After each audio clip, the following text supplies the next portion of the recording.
तर नाशिकमध्ये स्वराज्य सेनेचे अध्यक्ष छत्रपती संभाजीराजे यांचा प्रचार दौरा संपन्न झालाय। नाशिकमध्ये 6 मतदारसंघात स्वराज्य सेनेचे उमेदवार उभे आहेत। नाशिक पश्चिम मतदारसंघातनं माजी महापौर दशरथ पाटील यांच्या प्रचारार्थ भव्य रॅली काढण्यात आली। या रॅलीमध्ये संभाजीराजेंशी बातचीत केली आहे आमचे प्रतिनिधी किशोर बेलसरे यांनी। पाहूया। सोबत संभाजीराजे भोसले ते राजे काय प्रतिसाद भेटतोय आपल्याला? नाशिकला 6 उमेदवार आपण उभे केलेले आहेत।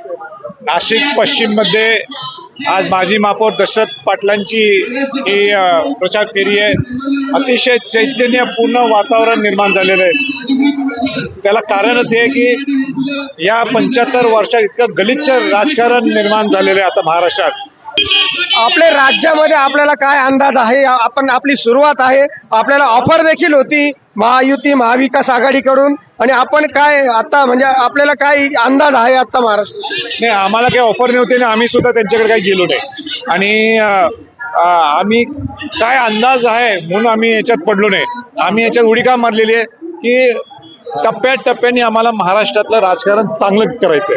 खऱ्या अर्थाने विजन बॉन्ड प्रोग्राम आहे महाराष्ट्रातलं राजकारण आपलं घ्यायला पाहिजे। 2024-2029 आपला रोड मॅप, एक आपला ब्लू प्रिंट आपली तयार पाहिजे। दुर्दैवाने ते काही नाही, बाकीचे राज्य बघा कशा पद्धतीने झपाट्याने पुढे चाललेले आहेत।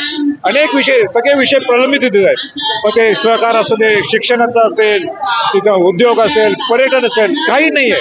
नुसतं आपलं म्हणजे मत मिळवण्यासाठी सगळं घाणेरडं सगळं राजकारण सगळं चालू आहे। जरांगेने एक महत्वाचा प्रश्न, काही उमेदवार दिले नाही आणि शेवटपर्यंत जाहीर केलं नाही, परंतु आपल्याला त्याचा फायदा होईल का? कारण आपण जरांगेच्या सोबत बरेच दिवस होतात, त्यांचा काही आपल्या पक्षाच्या उमेदवारांना आदेश आहे का? नाही, फायदा होण्यासाठी स्वराज्य पक्षाची स्थापना झालेली नाही।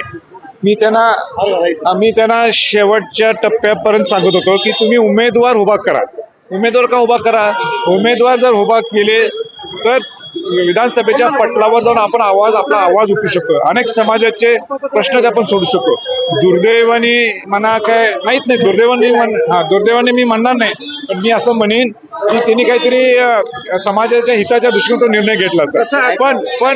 पण आता स्वराज्याच्या माध्यमातून एक चांगला पर्याय निर्माण झालेला आहे। त्यांचा उद्देश, आपला उद्देश एकच आहे। कोण मराठा समाजाचे लोक असतील, मायक्रो ओबीसीचे लोक असतील, धनगर समाजाचे लोक असतील, तुमचे प्रश्न आता आम्ही सोडवत तयार आहोत ना। आपल्याबरोबर संभाजीराजे होते, त्यांनी सांगितलं गरीब मराठा असो किंवा सर्व जाती धर्मांसाठी आम्ही या ठिकाणी लढा देणार आहोत, त्यामुळे आम्ही स्वराज्य पक्ष निवडलेला आहे। किशोर बेलसरे, NDTV मराठी, नाशिक।